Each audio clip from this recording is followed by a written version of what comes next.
What's up, everybody? I'm going to talk a little bit about foam rolling and trigger point release with the ball. So multiple options. The biggest thing we think about is surface area and density. This is going to be a denser foam roll. This is a little bit softer.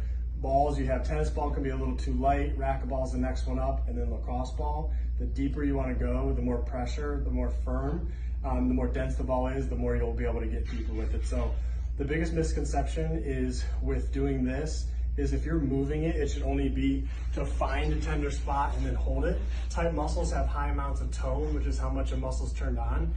High tone responds well to deep, sustained pressure. So if I'm using a ball, my purpose of this is having one isolated spot going deeper. If it's a foam roller, it's a little bit of a broader surface area. So if we're talking about the calf, if I have kind of generalized tightness, I want maybe a little bit of a denser surface area.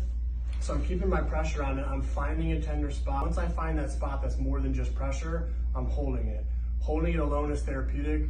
They say anywhere from 60 to 90 seconds of holding can help to reduce that tone. I can amplify that by either applying more pressure or flossing the muscle and sliding it underneath while maintaining that pressure. If I'm just kind of rolling over it like kneading dough, it's not as beneficial for reducing tight muscles.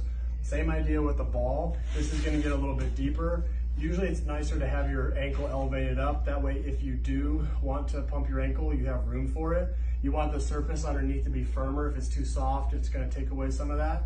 So again, finding a tender spot, holding it. The most common spots that we do this on are the calves, the quads, and the glutes. Calves like so, quads,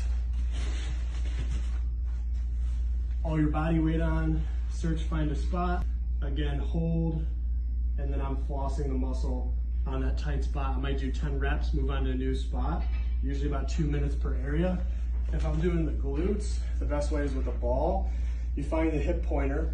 You find this by having your heel out, rotating side to side. You'll feel this bony prominence pop into your hand. You want to be above and behind that. You don't want to be right over the bone.